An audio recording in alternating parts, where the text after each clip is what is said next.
les découvertes choquantes sur l'origine de l'islam faites par l'Institut de recherche allemand INARA.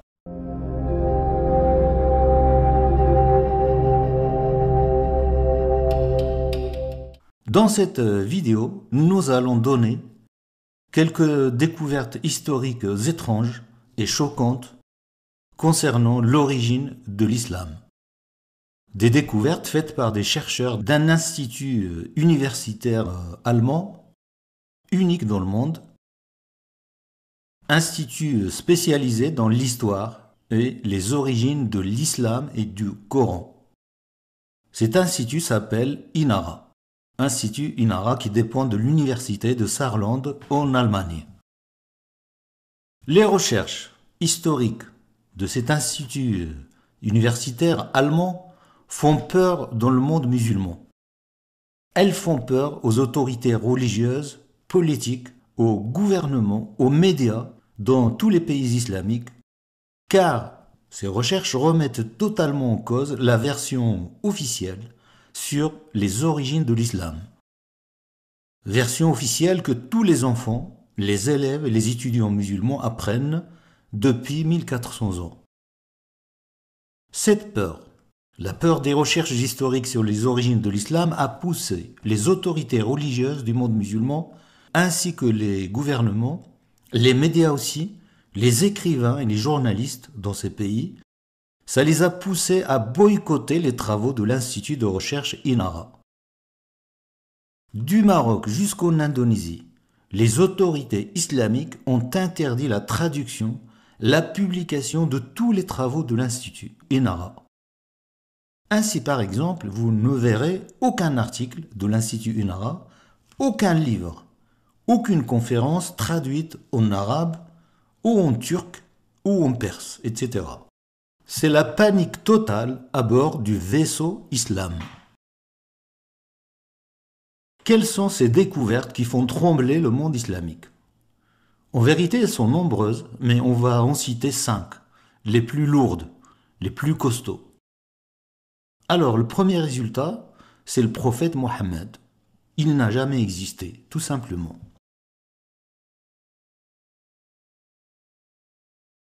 Deuxième résultat,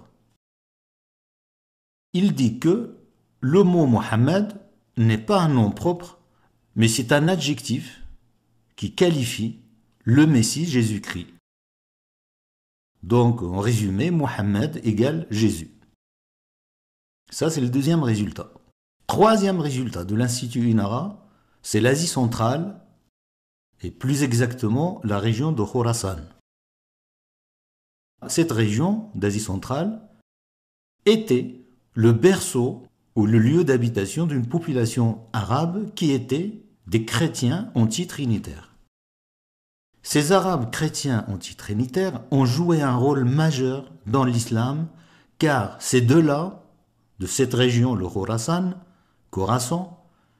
c'est de là que sont sorties les dynasties des Omeyyades et des Abbassides. Et c'est de là que sont sortis tous les théologiens de l'islam qu'on connaît actuellement, les théologiens abbassides de l'islam, et de ce pays, en Asie centrale, Khorasan, qu'est sorti tout simplement l'islam. Donc, en résumé, c'est une minorité d'Arabes chrétiens d'Asie centrale que tout a commencé pour les musulmans et pour l'islam. Et non pas à la Mecque, en Arabie, comme prétend la version islamique qu'apprennent par cœur tous les musulmans depuis leur jeune enfance. Donc là, c'était le troisième résultat de l'Institut INARA. Ce sont les Arabes chrétiens de Khorasan en Asie centrale et leur rôle dans la construction ou l'apparition de l'islam. Quatrième résultat, ce sont les Omeyyades. La dynastie des Omeyyades qui était censée être la première dynastie musulmane et qui a gouverné après le prophète Mohammed et ses compagnons. Donc ça, c'est la version officielle. Eh bien, l'Institut INARA dit que ces Omeyyades n'étaient pas du tout des musulmans originaires d'Arabie, de la Mecque exactement, comme Mohammed, mais les Omeyyades étaient des chrétiens antitrinitaires, des Arabes et des Araméens originaires aussi d'Asie centrale, Khorasan. Et le dernier résultat, le cinquième que nous allons détailler dans cette vidéo, c'est l'islam lui-même.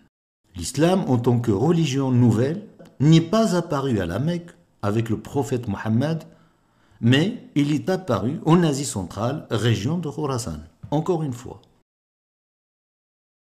L'islam est apparu dans cette région comme une hérésie parmi les chrétiens antitrinitaires d'Asie centrale. Et c'est la dynastie abbasside qui l'a propagé et imposé au monde musulman par la suite, depuis l'Asie centrale, jusqu'au Maroc en passant par l'Arabie, l'Égypte, etc., etc. C'est ça les 5 conclusions choquantes et incroyables auxquelles les chercheurs de l'Institut INARA en Allemagne sont arrivés. Et là vraiment on comprend l'angoisse et la terreur des autorités religieuses, politiques dans le monde musulman. Tout ce que les musulmans ont appris sur la religion islamique est faux. C'est la conclusion simple de l'Institut INARA. Et c'est ce que nous allons présenter dans cette vidéo. Alors, avant de détailler ces résultats incroyables, nous allons présenter brièvement l'histoire et les travaux de l'Institut INARA. Brièvement, parce que ça prendrait trop de temps. Alors, cet institut, INARA, est un centre de recherche situé au sein de l'université de Saarland, en Allemagne. Institut fondé en 2007 par le professeur Karl-Heinz Ohlig, historien allemand renommé, spécialisé dans l'histoire des religions. Et l'Institut INARA est spécialisé, comme on l'a déjà dit, dans l'histoire des origines de l'islam et du Coran, leur histoire première.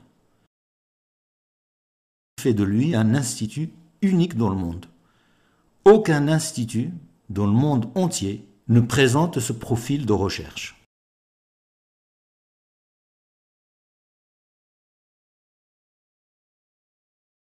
Alors la question simple, mais redoutable, qui se pose aux historiens est la suivante. Si l'islam n'est pas sorti de la Mecque en Arabie, avec le prophète Mohammed, d'où vient-il? D'où vient l'islam, tout simplement? Et bien sûr, pour s'attaquer à une question aussi redoutable, question grosse comme une montagne, une énigme, il faut la collaboration de nombreuses spécialités dans le domaine historique et dans d'autres domaines. Et c'est le cas pour les chercheurs de cet institut, chercheurs qui ont des spécialités très très variées. On a des spécialités comme l'archéologie, c'est-à-dire la reconstitution du passé grâce à l'étude des objets anciens. On a la numismatique, c'est-à-dire l'étude des monnaies et des médailles. On a la codicologie, qui est l'étude physique des manuscrits. On a la paléographie au sein de cet institut. La paléographie, c'est l'étude des écritures anciennes. On a l'épigraphie, c'est l'étude des gravures sur des roches ou autres. On a la linguistique, l'étude des langues. Et plus particulièrement, on a la philologie, qui est l'étude historique d'une langue par l'analyse critique des textes, etc., etc. Et on a aussi l'histoire des religions. Donc ça, c'est un échantillon des spécialités de l'Institut INARA. Et parmi les chercheurs de renommée mondiale qui travaillent avec cet institut, on peut nommer un. Dans le domaine de l'histoire des religions, on a le professeur Karl-Heinz Ohlig, fondateur de l'Institut. C'est un Allemand qui est spécialisé dans l'histoire des religions. 2. Dans le domaine de la philologie et l'histoire des langues sémitiques, comme l'arabe, l'araméen, l'hébreu, on a le professeur Christoph Luxenberg, spécialiste de l'arabe et de l'araméen syriaque, un philologue. C'est un Allemand d'origine libanaise, Christoph Luxemburg. On a aussi, dans ce domaine, le professeur Robert Kerr, un Canadien. Troisièmement, dans le domaine de l'épigraphie numismatique, on a le professeur Volker Popp et le professeur Marcus Gross, deux Allemands aussi. Quatrième domaine, c'est la codicologie et la paléographie coranique, étude des manuscrits anciens du Coran et de son écriture.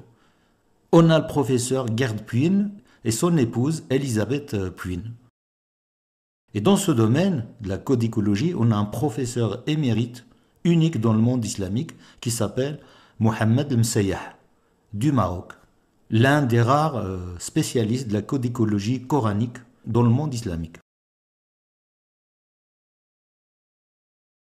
Alors, première découverte de l'Institut Inara, c'est le prophète Mohammed n'a jamais existé, tout simplement. C'est le résultat incroyable, le plus choquant de cet institut. Le prophète de l'islam Mohammed, vénéré par plus de 1,5 milliard de personnes dans le monde, n'a jamais existé. C'est un fantôme créé par les Abbassides. Alors, comment les chercheurs ont conclu que le prophète de l'islam Mohammed n'a jamais existé? Alors, ils ont présenté plusieurs arguments. On va présenter quelques-uns rapidement. Premier argument, c'est la Mecque, berceau du prophète Mohammed supposé. La Mecque n'a jamais existé avant les Abbassides, car il n'y a aucune trace de ce village dans l'histoire. Pas de monuments anciens à la Mecque, ni sous terre, ni au-dessus. Rien du tout. Et personne n'a jamais parlé de la Mecque. Aucun voyageur, aucun historien ancien. Contrairement aux autres villes d'Arabie comme Petra, Taïf ou Yatrib. Le village de Yatrib appelé actuellement Médine qui a une vraie histoire. Donc ça c'était le premier argument, c'est la Mecque. Argument que le prophète Mohammed n'a jamais existé. C'est que son village n'a jamais existé. Preuve numéro 2 présentée par l'Institut Inara, que Mohammed n'a jamais existé, c'est qu'il n'y a aucune trace de sa présence, ni manuscrit, ni gravure, ni témoignage ancien, rien du tout. Le prophète Mohammed est apparu subitement dans les livres islamiques 2 siècles après sa mort supposée, vers l'an 632. Auparavant, Mohammed était totalement inconnu. Personne n'a écrit sur lui. Voilà, donc il y a d'autres arguments qu'on ne va pas présenter ici. On les a présentés dans une autre vidéo dédiée à ce sujet. Le prophète Mohammed n'a jamais existé.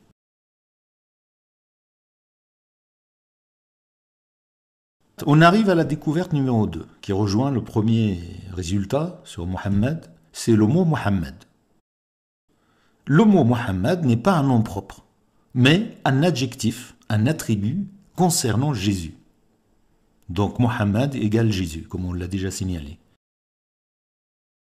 En effet, d'après le philologue, historien des langues, l'allemand d'origine libanaise, le docteur, professeur Christophe Luxemberg, spécialiste de l'arabe et du syriaque, le mot Mohammed n'a jamais existé en Arabie pré-islamique, ni nulle part ailleurs en dehors d'Asie centrale. Pourquoi? Car c'est un mot d'origine syriaque araméenne, le mot Mohammed. Ça vient de Hamad ou Hamad, qui veut dire bénir ou choisir. Donc d'après le professeur Luxemberg, Mohammed veut dire le béni. Mubarak en arabe, le béni. D'autres philologues de l'Institut Inara, comme Karl-Heinz Hollig, dit que le mot Mohammed désigne ou veut dire le choisi, l'élu. Mukhtar en arabe, le choisi. Donc il y a une petite discussion sur Mohammed, est-ce que ça veut dire le choisi, l'élu, Mukhtar, ou le béni, le loué, Mubarak. En tout cas, le mot Mohammed, il y a un consensus là-dessus, est un attribut de Jésus-Christ. Et ce mot Mohammed était utilisé uniquement par les Arabes chrétiens antitrinitaires qui habitaient l'Asie centrale, la région de Khorasan. Et le mot Mohammed était utilisé par ces Arabes antitrinitaires de Khorasan pour désigner justement Jésus-Christ, comme on a dit. Cela explique une énigme qui est restée longtemps sans réponse, c'est la suivante. La première fois dans l'histoire que le mot Mohammed est apparu sur la monnaie, ce n'était pas sur des monnaies de la Mecque ou d'Arabie, berceau supposé de Mohammed, mais c'était sur des monnaies apparues où ça, à Khorasan, en Asie centrale, justement berceau des Arabes d'Asie centrale? On a la réponse. Ce sont les Arabes chrétiens antitrinitaires de Khorasan qui ont utilisé la première fois ce mot de Mohammed, qui voulait dire pour eux Jésus, le loué ou l'élu. Et ce sont eux qui l'ont imprimé le mot Mohammed, les premiers sur leur monnaie. Alors là, voici à l'écran cette première monnaie où figure le mot Mohammed. C'est une monnaie, une pièce, qu'un gouverneur arabe nommé Abdel Malik ben Abdelrahman a émis vers 685 dans la région de Merv, capitale religieuse et économique des Arabes de Khorasan. Merv, la ville, actuellement se trouve dans le sud de la République du Turkménistan. On voit à l'écran, sur cette monnaie, gravée l'expression Muhammad Rasoul Allah. En arabe, cela veut dire Mohammed l'envoyé d'Allah. Et d'après toujours le professeur Christophe Luxembourg, l'expression Muhammad Rasulullah parle de Jésus et non pas du prophète de l'islam Mohammed. Car Mohammed, comme on a dit, ce n'est pas un nom propre, mais l'adjectif qui qualifie Jésus. Et ainsi, cette expression Muhammad Rasulullah signifie béni l'envoyé de Dieu, Jésus, ou élu l'envoyé de Dieu, Muhammad Rasul Allah. Et ça ne veut pas dire, comme l'islam le prétend, Mohammed est le prophète de l'islam, l'envoyé d'Allah. Et justement, les Arabes chrétiens antitrinitaires d'Iran, de Khorasan, utilisaient cette expression Muhammad Rasul Allah pour s'opposer aux chrétiens trinitaires qui, eux, affirmaient, ils avaient un slogan qui disait Jésus est fils de Dieu. Donc l'expression Muhammad Rasulullah, élu est le messager d'Allah ou béni le messager d'Allah, s'opposait à l'expression Jésus est fils de Dieu. Cela fait partie des querelles christologiques entre chrétiens, entre les chrétiens eux-mêmes. Et ça n'a rien à voir avec l'islam et son prophète Mohammed. Et la signification islamique que l'on connaît actuellement, signification de l'expression Muhammad Rasulullah, c'est-à-dire Mohammed est l'envoyé de Dieu, cette signification islamique a été donnée par les Abbassides plus tard, quand ils ont fabriqué la légende du prophète Mohammed, envoyé par Allah à la Mecque.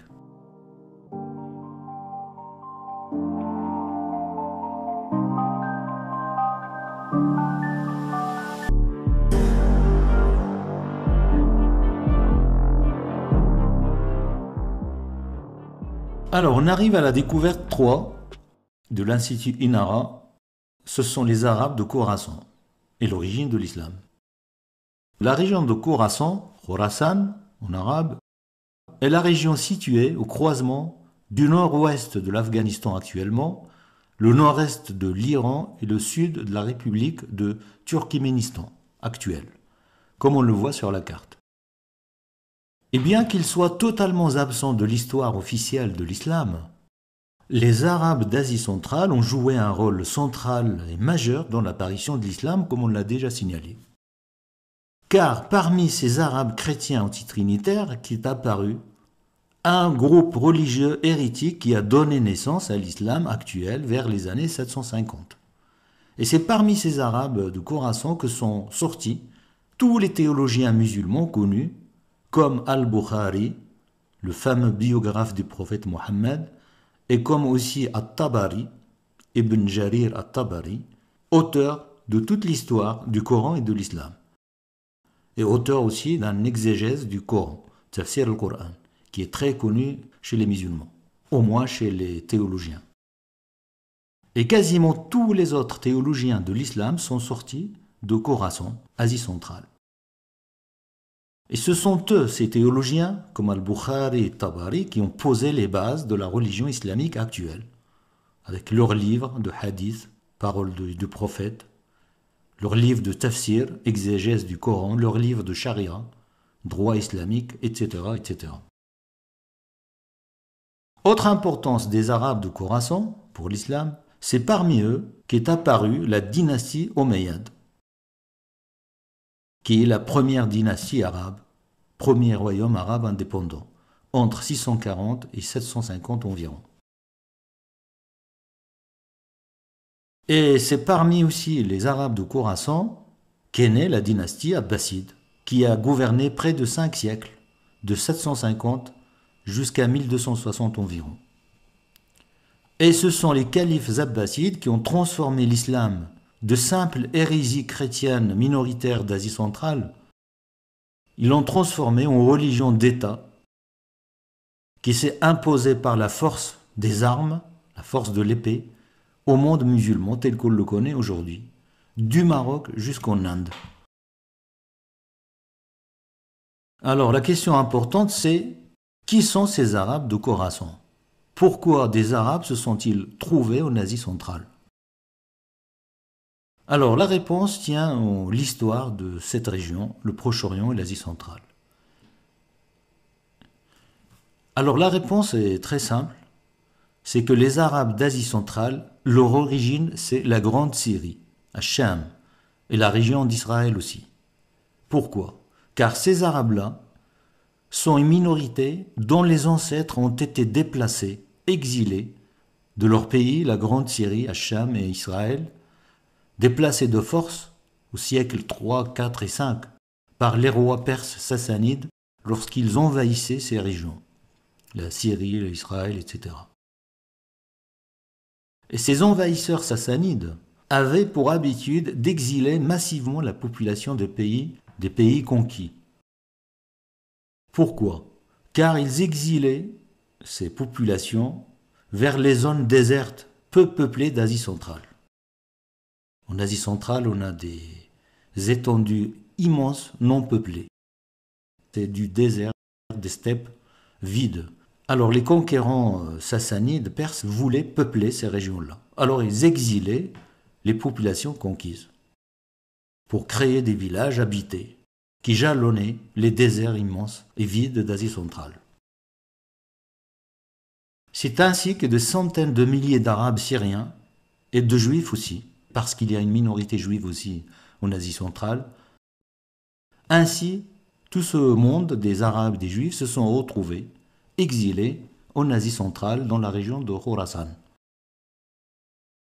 Et là-bas, les Arabes ont fait souche, comme les Juifs d'ailleurs. Évidemment, ils se sont mélangés aux populations locales, perses et turques.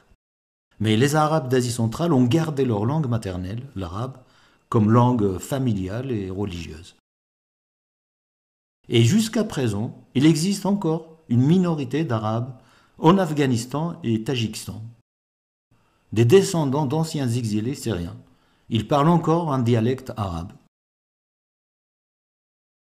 Alors, jusqu'à l'arrivée des Abbassides, qui les ont éliminés de l'histoire, les Arabes d'Asie centrale ont conservé leur religion, c'est-à-dire le christianisme antitrinitaire qui reconnaît que Jésus-Christ était bien le serviteur et le messager de Dieu, Abd Allah wa Rasuluh en arabe, mais ils ne reconnaissent pas qu'il est fils de Dieu. Et ce sont ces Arabes centra-asiatiques qui ont frappé les monnaies appelées monnaies arabo-sassanides, lorsqu'ils ont pris leur autonomie vers l'an 640 à peu près, après la chute de l'empire sassanide qui les gouvernait. Empire sassanide qui était défait par l'empire byzantin. Et c'est sur ces monnaies arabo-sassanides que l'on trouve les premières inscriptions dites islamiques, en arabe, comme le slogan Allah Akbar, Dieu est grand, le slogan Alhamdulillah, Dieu soit loué, le slogan Muhammad Rasulullah, béni est l'envoyé de Dieu. Et comme on l'a déjà signalé précédemment, à l'origine, ce ne sont pas des expressions islamiques, mais des slogans chrétiens antitrinitaires. Ce sont des slogans chrétiens détournés par les Abbassides. Ils les ont adoptés lorsqu'ils ont fondé la religion islamique au milieu du IXe siècle. Et les Abbassides ont éliminé tous les chrétiens arabes antitrinitaires, que ce soit au Khorassan, en Iran, en Irak, en Syrie. Pour cela qu'on ne les trouve plus actuellement. Bien sûr, les califes et les narrateurs théologiens musulmans abbassides ont falsifié l'histoire des Arabes chrétiens d'Asie centrale On prétend donc que ce sont des Arabes musulmans qui descendent des premières armées musulmanes qui sont parties d'Arabie pour aller propager l'islam en Asie centrale.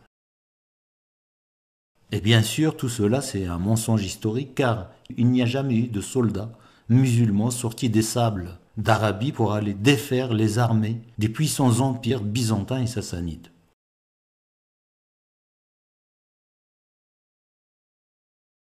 Alors, le dernier résultat présenté par l'Institut Inara, c'est autour de l'islam, l'apparition de l'islam. L'Institut Inara affirme que l'islam est apparu au Khorasan et non pas à la Mecque avec le prophète Mohammed.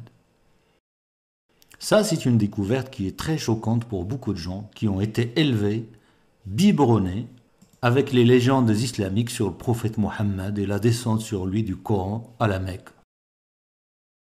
Les chercheurs de l'Institut Inara, comme le professeur Volker Popp et le professeur Marcus Gross, ont établi, grâce à l'étude des monnaies, des textes anciens, manuscrits, que l'islam est effectivement apparu la première fois vers l'an 750 avec la révolution abbasside contre l'empire chrétien omeyyade.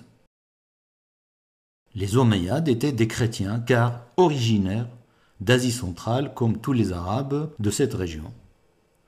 Et par la suite, la nouvelle religion, l'islam, s'est déplacée en Irak avec les conquêtes militaires abbassides. Et c'est en Irak que le bâtiment nommé islam a été construit sur presque 3 siècles. L'islam en tant que religion, comme on la connaît actuellement, a été finalisé vers le XIe siècle, 3 siècles après son apparition en Asie centrale. Alors la question importante, cruciale, c'est comment l'islam est apparu en Asie centrale. Alors d'abord, une chose importante à remarquer, c'est que toutes les religions, quelles qu'elles soient, toute religion est une transformation des idées et d'une religion qui l'a précédée, tout simplement. Le bouddhisme, par exemple, est une mutation de l'hindouisme. Le judaïsme est une mutation, une transformation des religions de l'ancien Babel et de Canaan, par exemple. Le christianisme est une mutation du judaïsme. L'islam, c'est la même chose, est une mutation du christianisme oriental antitrinitaire. Alors comment ça? Voici le scénario établi par les historiens de l'Institut Inara. Volker Popp, Marcus Gross et Raymond Dequin, qui ont publié de nombreux articles de recherche scientifique, historique sur ce sujet. Quel est le résumé de leurs travaux? Le voici. Vers l'an 720, de notre ère, des révoltes violentes éclatent contre le règne des Omeyyades. Omeyyades, chrétiens antitrinitaires. Ce sont des révoltes qui étaient initiées autour de la capitale, Merv, capitale de Khorasan. Des révoltes souvent dues aux impôts trop lourds sur les paysans. Et un nombre de leaders rebelles se sont distingués. Ce sont les premiers abbassides rebelles contre les Omeyyades, qui étaient au départ tous des chrétiens antitrinitaires. Les premiers abbassides étaient comme les Omeyyades, des chrétiens antitrinitaires. Et parmi ces rebelles abbassides, comme toute rébellion, il y a eu des dissensions qui ont éclaté, des dissensions politiques et religieuses. Et ces dissensions parmi les premiers abbassides ont conduit à la formation de 2 groupes politico-religieux. Un groupe qui s'appelait Al-Ali. Al, ça veut dire famille, et Ali, c'est le prénom Ali. Littéralement, ça veut dire la famille de Ali. Mais historiquement, ça veut dire les partisans de Ali. Donc on a un premier groupe qui s'appelle les partisans de Ali. Un deuxième groupe adverse qui s'appelait Al-Muhammad, les partisans de Mohammed. Je répète encore une fois, les 2 groupes rebelles étaient des chrétiens. Et ce qui séparait ces 2 groupes rebelles, c'est l'idée du Messie Jésus et le degré de sa divinité. Al-Ali, le groupe, disait que Jésus avait une dimension extra-humaine proches de la divinité. D'où leur nom Al-Ali. Ali qui veut dire le haut. Ali, c'est la même racine que Allah. Allah, ça vient de Ali. Ali en arabe qui veut dire le haut. Celui qui est là-haut, dans le ciel. Donc Al-Ali disait que Jésus avait un aspect de divinité, quelque chose de divin. Et ce Al-Ali s'opposait à l'autre groupe, Al-Muhammad, qui disait non, Jésus est simplement le béni ou le choisi de Dieu. Muhammad qui veut dire béni ou choisi, comme on l'a déjà dit. Et Jésus n'a rien de divin, il est simplement béni. Il n'est pas Ali, il est Muhammad. D'où leur nom Al-Muhammad, les partisans de Jésus l'élu ou Jésus le béni. Donc on voit que les débats et querelles christologiques, c'est-à-dire sur la nature du Christ, a poursuivi aussi les chrétiens antitrinitaires d'Asie centrale, malgré qu'ils soient restés isolés, très loin de la Syrie, au milieu de l'Asie, loin des chrétiens orientaux de Syrie et d'Israël et d'Irak, qui étaient, eux, déchirés par les querelles christologiques sur Jésus. Est-ce qu'il est Dieu? Est-ce qu'il est demi-dieu? Dieu humain? Est-ce qu'il est humain? Etc. Et pour les chrétiens antitrinitaires abbassides, le conflit était focalisé donc sur les mots Mohammed et Ali, qui désignaient tous les deux Jésus-Christ. Et c'était focalisé aussi sur l'expression Muhammad Rasulullah, Muhammad envoyé de Dieu.